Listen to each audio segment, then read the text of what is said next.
신앙의 동지, 예수님 믿는 믿음 안에 있는 사람들이라는 그런 뜻이죠.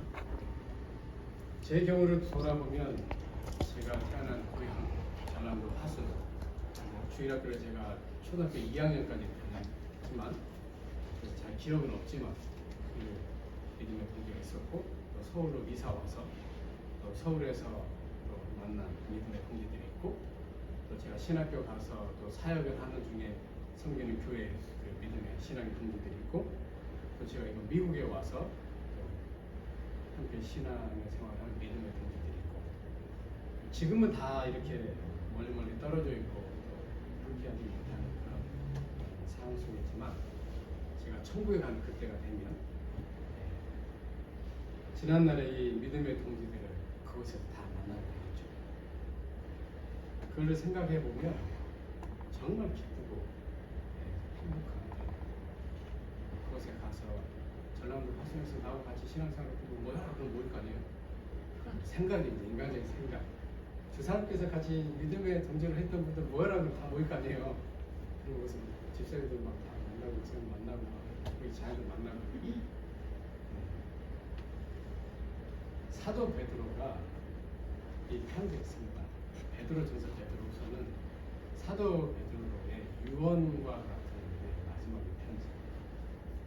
사도 베드로가 로마의 네로 황제 당시에 십자가에 거꾸로 못 박혀서 순교를 하게 됩니다. 그 전에 쓰여진 게 이 말씀입니다. 그래서 초대교회 그 당시에 환난과 핍박과 박해 중에 있는 성도들에게 그들의 신앙을 돈독히 해주기 위해서 이 말씀입니다. 그 믿음의 동지들, 그 믿음의 동지들을 향해서 사도 베드로가 주신 그 말씀을 우리 함께 이렇게 은혜를 나누는 시간 갖기를 원하는 겁니다. 첫째로 사도 베드로는 하나님을 향한 믿음에 집중하라고 권면합니다. 하나님을 향한 믿음에 집중해라. 너희 염려를 다 주께 맡기라, 이렇게 말을 해요.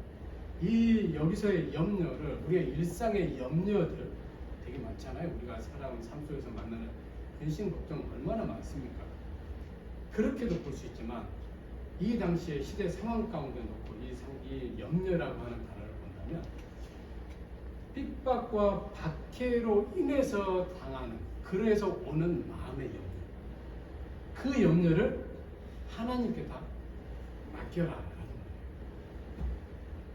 차원이 다른 거죠. 일상의 염려보다도 영적인 그런 어려움으로 우리의 마음에 오는 그 염려, 그래서 하나님께 다 맡겨라. 그 맡김에 있어 집중하라.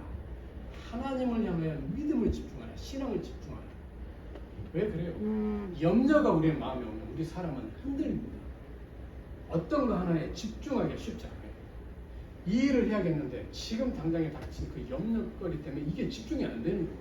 이거를 어떻게, 마음에 있는 이 염려를 어떻게 해야 이게 집중이 될 것 같은 거예요.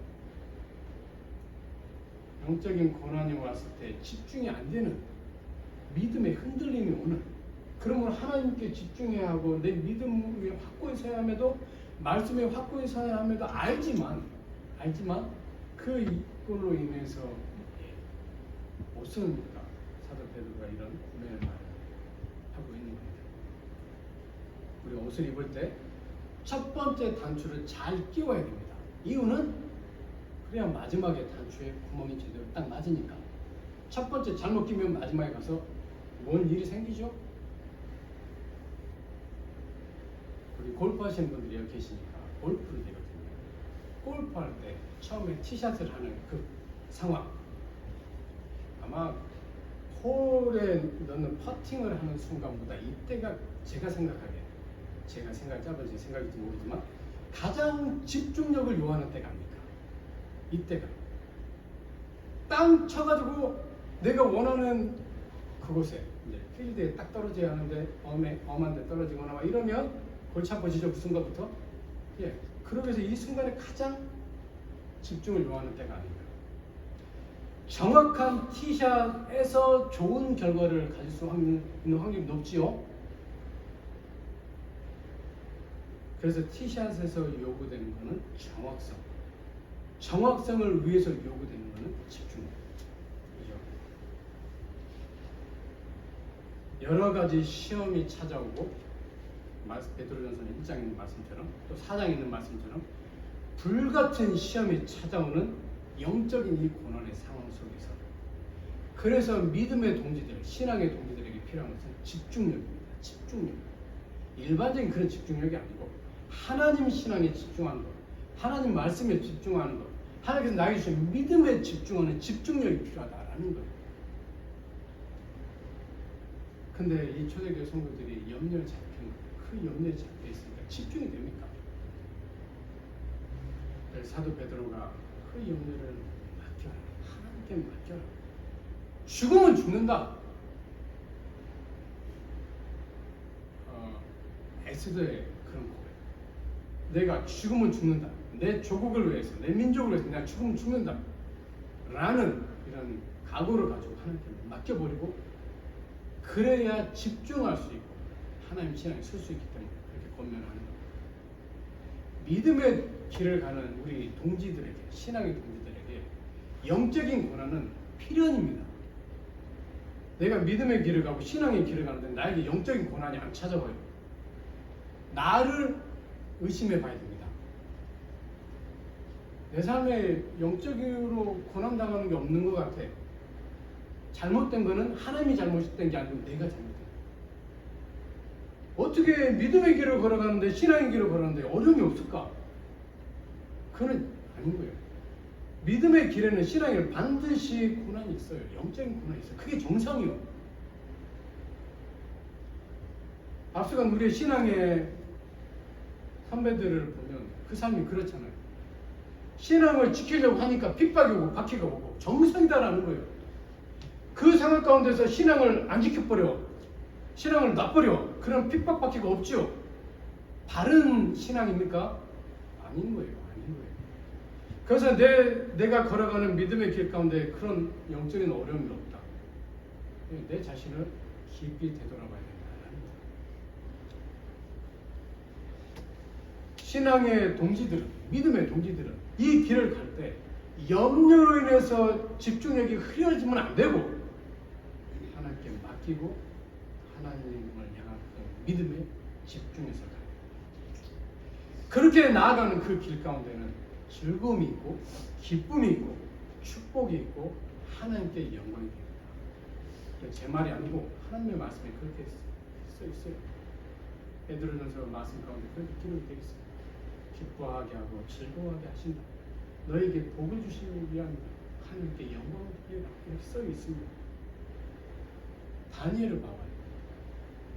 다니엘은 바벨론 땅에서 높은 관직이 있는 사람이 됐지만 다니엘이 바벨론 사람입니까? 아니요. 다니엘은 포로민이요. 남왕국 유다 사람이 바벨론에 포로로 잡혔는데 높은 관직이 올라온 거예요.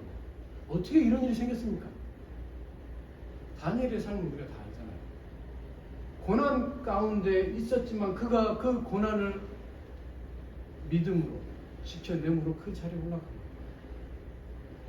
그 고난의 과정 속에 성경에는 기록이 없어요. 그가 염려했다. 아무런 기록이 없어요. 대단한 신앙인 거예요. 대단한 신앙인 거예요.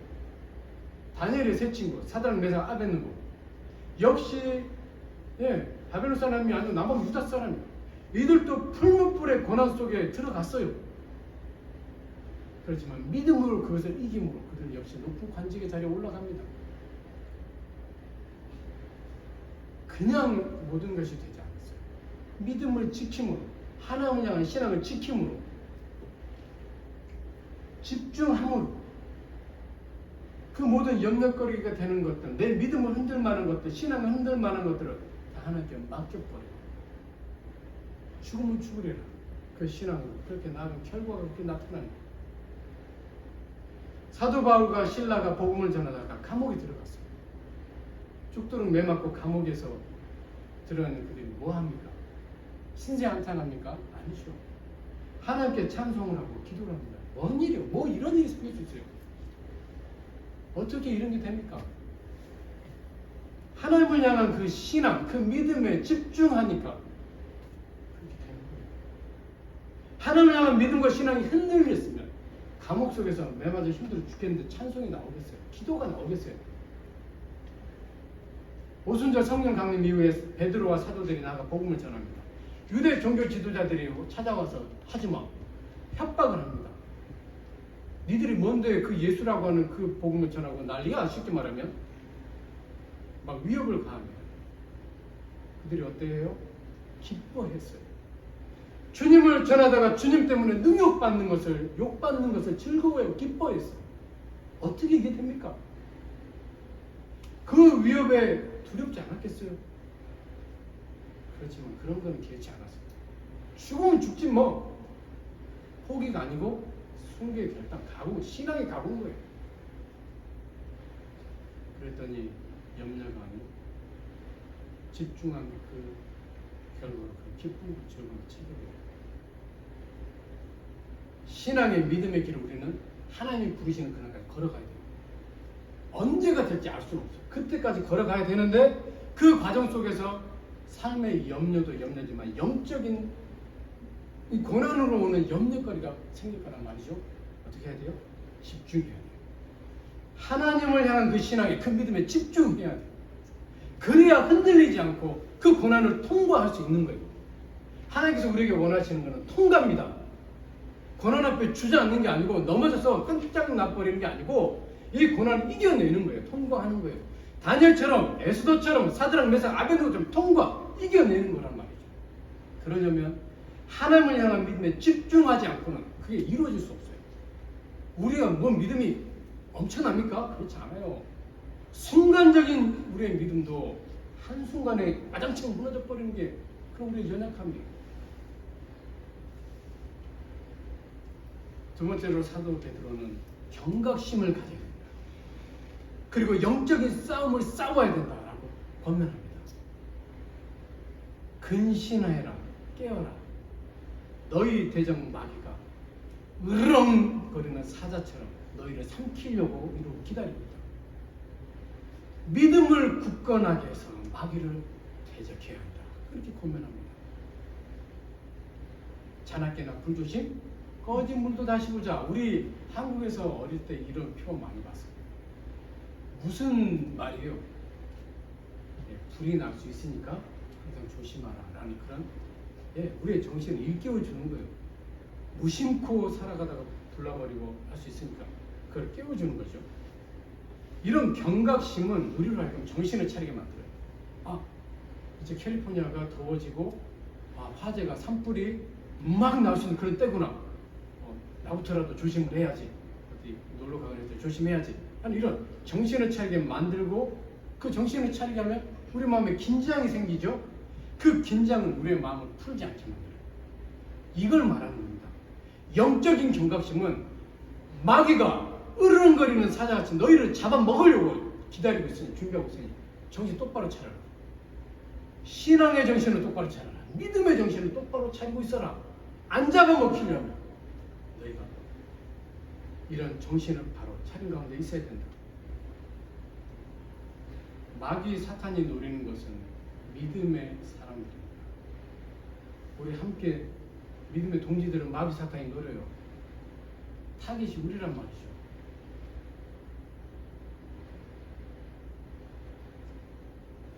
정신을 바짝 차리지 않고 있으면 마귀한테 잡아먹히는 건 일순간입니다. 아까 말했지만 우리의 믿음은 엄청 강한 거라고 생각하면 안 됩니다. 그렇지 않아요. 물론 하나님은 강하시죠. 그 하나님 때문에 우리의 믿음이 강해지고 하지만 인간적인 우리의 모습은 너무나 약해요. 자그마한 유혹 하나에도 쉽게 넘어가는 우리 아닙니까? 마귀의 발이 되는 거는 일순간이요. 그러니 늘 깨어있으라. 예수님께서 하신 말씀이 그 말씀이에요. 항상 깨어있어야 된다. 내가 언제 올지 모르니 깨어있어 기도하고 살아있어야 된다. 정신 바짝 차리고 있어야 된다. 세상 사람들처럼 흥청망청 그렇게 살다가 나 와버리면 어떡할 거냐. 신앙의 길을 그렇게 가려가면 안 된다. 영적 경각심을 가지고 있는 것은 우리 믿음의 동지들에게, 신앙의 동지들에게서는 정말 중요한 겁니다. 마귀에게 잡아먹히지 않기 위함이요. 영적 고난을 통과하는 게 쉽지 않기 때문에 그래요. 영적 고난의 길을 통과하는데 그냥 쉬우면 뭐 정신 바짝 차려라 이런 말 뭐하러 하겠어요. 믿음의 위에 집중해라 뭐하러 이런 말 하겠어요. 근데 육신의 일도 힘든데 영적인 이 고난의 길은 더 힘들단 말이에요. 믿음으로 이기지 않고 정신 바짝 차리지 않으면 그냥 가버리는 거예요. 그렇지만 우리가 우리의 삶의 그 힘듦은 우리가 놓지 않아요. 왜 안 나요? 나버리면 당장 굶어야 되거든요. 그렇기 때문에 육신의 것은 꽉 잡아요, 우리가. 근데 더 중요한 영적인 거는 어려움이 오면 잘못된 거예요. 잘못된 신앙이 이거는. 이거를 꽉 잡으면 얘는 더 꽉 잡아야 돼요. 더 꽉 잡아야 그 통과를 할 수 있어요. 그래야 마귀에게 안 잡아먹혀요. 마귀에게 잡아먹혀서 징징대고 있는 그 모습을 하나님이 원하시겠습니까? 아니죠. 마귀를 깨부시고 승리자로 있는 것을 하나님이 원하시는 거예요.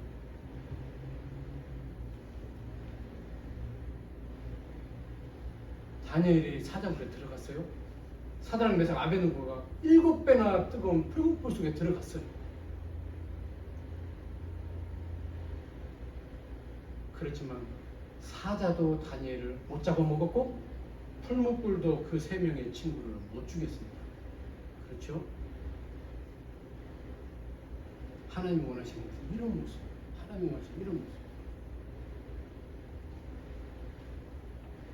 세 번째로, 우리만 영적인 고난의 길에 있다라고 착각하면 안 돼요. 나만 영적으로 고통 속에 있다. 나만 영적인 힘든 상황 가운데 있다. 그렇게 생각하면 안 된다는 거예요. 무슨 말이에요? 나 말고도 나와 똑같은 믿음의 동지들도 고통 속에 있다. 영적인 고난 속에 있다. 실제로 그렇습니다. 실제로. 세계 곳곳에 믿음의 동지들이 고난을 당하고 있어요. 인도에서도 믿음의 동지들이 죽임을 당했습니다. 신앙으로 인해서, 믿음의 길로 인해서 고난당한 나와 같은 동지들이 엄청 많습니다.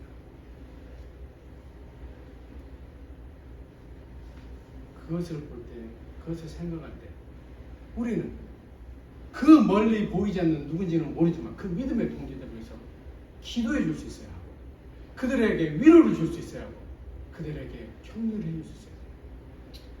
그러면서 우리도 위로를 받고 격려도 받고 용기도 받습니다. 사도 베드로는 말해요. 세상에 있는 너희의 형제들도, 너희의 형제들도 너희처럼 똑같은 고난을 당하고 있다.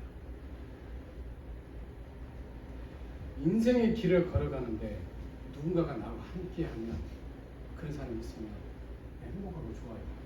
혼자 걸어가는 길에 같이 누군가 가면 말동무도 되고 그 안에서 이런 얘기도 나누면서 서로 마음이 통하고 그부터 힘을 얻어서 가는 즐거움이 있잖아요. 영적인 길을 걸어갈 때 믿음의 동지가 있다, 신앙의 동지가 있다, 정말로 좋은 겁니다. 봐봐요. 힘들어하는 이들을 향해서 사도 베드로가 하잖아요. 너희들 같이 힘들어하는 사람이 여기도 있다. 힘을 내라. 힘을 내라. 너희들만 고난 속에 있느냐? 다른 사람들도 고난 속에 있다. 서로서로를 위로하고 서로서로를 격려하는 것. 믿음의 동지들에게 꼭 필요한 모습이에요. 내가 아는 분이 고통 중에 있는 것 같아요. 어려움 중에 있는 것 같아요. 예, 말로 위로하시고 격려하시고 용기 넣어주시고 힘 불어넣어주시고, 작은 것 같지만 그분은 내 말 한마디로 하나님의 은혜 역사 속에 용기 얻고 힘을 얻고 다시 신앙의 길을 힘차게 갈 수 있는 거죠. 그래서 사도 베드로가 말해요. 영적인 전회를 한다. 군대 갔다 오시는 우리 아버님들은 아시잖아요. 우리는 물론 이제 장로님은 이제 모르겠어요. 전쟁 같은 그런 거 들어가시는 거 잘 모르겠지만 저희는 목사님이나 저는 그러지 않아서 전우회가 뭐 얼마나 끈끈하겠습니까? 그러나 전쟁 영화 같은 데 보면 전우회 막 그냥 불타 올라가지고 이게 내 친구를 총 쐈어 막 이러면서 막 거기서 막 나오잖아요. 영적인 믿음의 동지들, 이 전우회, 뜨거운 전우회, 이건 나누라는 거예요. 별거 아닌 것 같지만 그렇게 힘이 되고 용기가 되거든요. 우리가 이곳에서 기도로 그들을 응원하며 성령 하나님의 역사로 전국 곳에 있는 우리 지구촌 곳곳에 있는 믿음의 동지들에게 그 응원이 간다라는 거예요.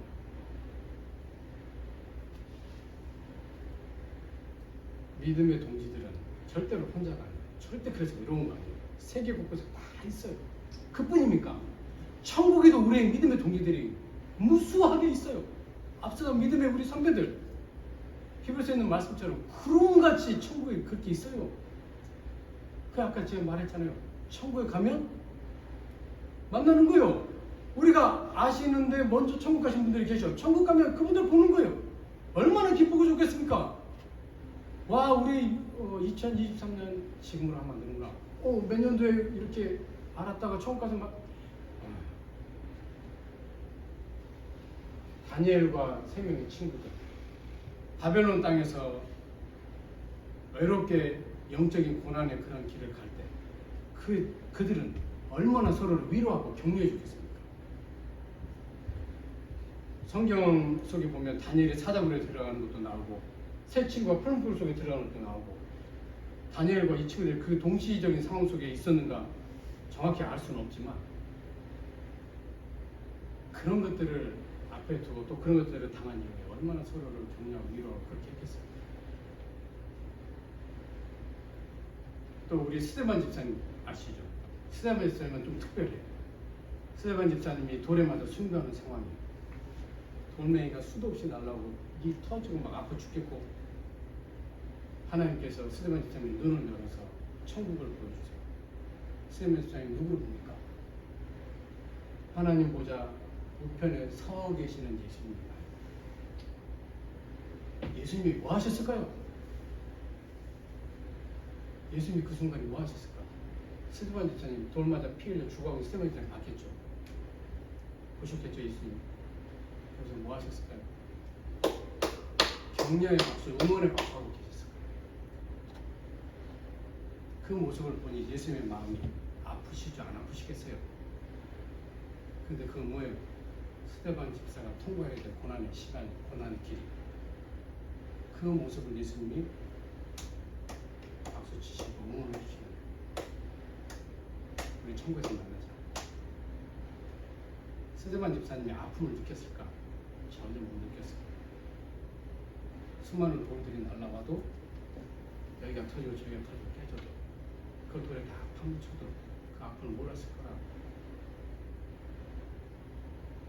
영적인 고난의 길을 갈 때 우리의 눈에 보이는 믿음의 동지들도 있지만 눈에 보이지 않는 나에게서 십자가 못 박혀 죽었지 예수님이 나를 응원하고 계신다.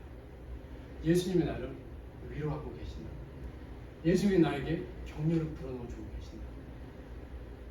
조금만 힘내자. 조금만 인내하자. 조금만 그 길을 가자. 그 다음에 내가 너 안아줄게. 이렇게 해서 천국에 가는 거예요. 그래서 천국에서 믿음의 동지들을 만나면 정말로 안 기쁘겠어요. 정말로 안 즐겁겠어요. 주일학교 때 배운 어린이 찬송가 작은 광주리의 모세를 알죠. 천국 가면 다 알겠죠. 그들을 만나면 그 몸이 얼마나 즐거운가. 어린이 찬송가에 그런 가사가 있어요. 영적인 이 고난의 시간, 영적인 싸움의 이 시간 속에는 하나님의 특별한 은혜가 있다. 이것을 기억하셔야 돼요. 오늘 말씀이 있어요. 10절 말씀에 하나님의 특별한 은혜는 우리를 온전하게 하시는 거예요. 신앙의 싸움을 하다 보면 우리가 이리 터지고 저리 터지고 마음에 상처가 막 생길 거 아닙니까? 실제적인 전투의 상황 속에 들어가면 우리의 몸에 부상을 당하고 난리가 벌어지잖아요. 근데 그 부상을 그대로 두니까 그걸 온전하게 다 치료해서 또 그로 하여금 계속 전투할 수 있게 하는 것처럼 우리가 영적인 고난 속에 만신창악해요. 성령 하나님께서 우리를 오셔서 우리를 온전하게 다 치료해 주십니다. 계속해서 이 길을 가야 돼. 그렇게 우리를 치료하시고 싸매신다고 온전하게 만들어서 우리의 가야 될 길을 끝까지 가게 하는 거예요. 믿음의 동지들 중에 단 한 사람도 하나님의 뜻 없이 이 세상에 온 사람이 없어요. 다 하나님의 계획 속에 이 세상에 다 왔어요. 그 하나님의 계획이 다 다릅니다. 우리를 향한 하나님의 계획은 다 달라요. 그 계획을 다 이룰 때까지 하나님은 우리를 온전하게 하시는 일을 멈추지 않습니다. 계속해서 우리를 온전하게 만들어 가세요. 또 하나님은 우리를 굳건하게 하십니다. 우리의 마음을 담대하게 하신다는 영적인 고난 앞에 흔들리지 않고 우리의 마음을, 우리의 심지를 굳건하게 하신다. 그래야 그 고난의 길을 끝까지 갈 수 있으니까, 하나님의 뜻하신 계획을 다 이룰 수 있으니까. 세 번째, 하나님은 우리를 강하게 하세요.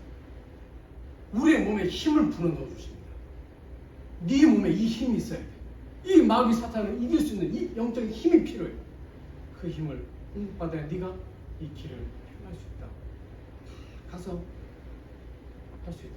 그렇게 해주신다. 그리고 우리를 견고하게 하세요. 이 영적인 고난의 길 가운데 필요한 것은 믿음입니다. 이 믿음이 흔들리면 안 되게, 이 믿음을 견고하게 만들어주세요. 계속된 훈련 속에 다듬어져서 금강석같이, 반석같이 단단한 믿음, 시험이 와도 흔들리지 않는, 고난이 와도 버틸 수 있는 그런 믿음 되도록 그렇게 하세요. 처음에 군대 간 기현이가 얼마나 힘들었겠어요. 그렇지만 석 달을 거기서 훈련 받으면 석 달째 됐을 때 기현이의 힘은, 노엘이 형아 기현이보다 더 파워 짱이지, 그러지 않겠어요. 이걸 들은데 그렇게 힘들어? 하고 뜰 거 아니에요. 당연하죠.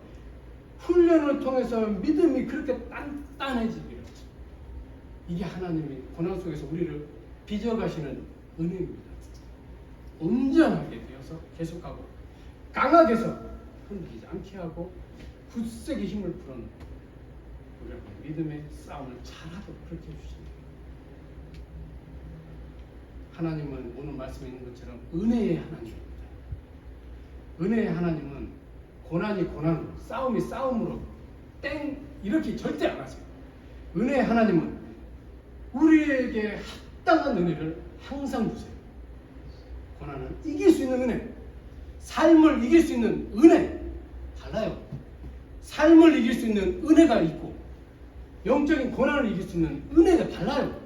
이것을 하나님은 합당하게 주세요. 믿음의 동지들로 하여금 갈 수 있도록, 그 길을 갈 수 있도록 그렇게 주세요. 사도 바울이 마지막에 고백을 하잖아요. 디모데후서 4장에서 마지막 고백하잖아요. 디모데 전후서는 사도 바울의 마지막 편지예요. 그리고 사도 바울도 네로 황제 때 목이 잘려서 순교하게 돼요. 내가 믿음의 선한 싸움을 싸우고, 믿음의 선한 싸움이 영적인 고난의 길에 가는 거 아니에요? 나의 달려갈 길을 마치고 하나님께서 계획하신 그 길을 다 달려가노니까 그 고백을 하고 하나님 앞에 가는 거예요. 이 고백이 우리 앞에 나올 때까지 우리는 그 길을 가는 거예요. 이 길을 계속 가는 거예요. 그러니 우리가 믿음의 동지라는 게 얼마나 감사합니까? 얼마나 위안이 됩니까?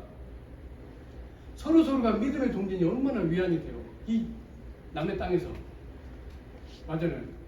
내 조국 대한민국도 아니고 남의 땅에서 여러 민족과 함께 섞여서 사는데 끈끈하게, 같은 한국 사람인 것도 더 좋은데 영적으로 이렇게 믿음 안에서 끈끈하니 얼마나 위로가 됩니까? 그러니 우리가 하나님 앞에 고백할 게 뭐겠어요?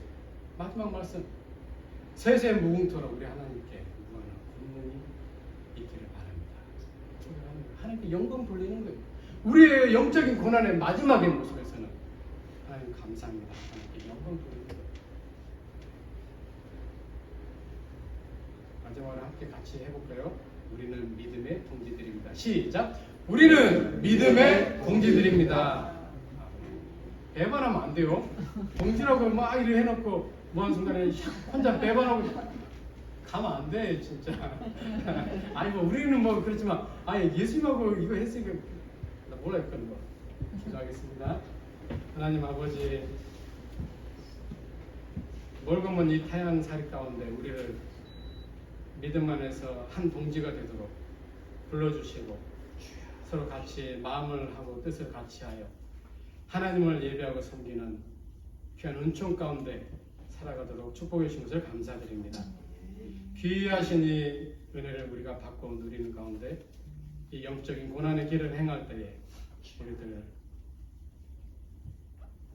승리할 수 있는 그 길을 갈 수 있도록 항상 하나님께서 힘 불어 넣어 주시고 우리의 옆에 있는 형제 자매들, 믿음의 동지들을 늘 위하여 기도하고 위로하고 격려하는 그런 우리 아름다운 모습 가운데 그렇게 살아 하나님께 영광 돌리는 저희들 되게 해 주시옵소서. 예수님 이름으로 기도드리옵나이다. 아멘. 이렇게 일어나셔서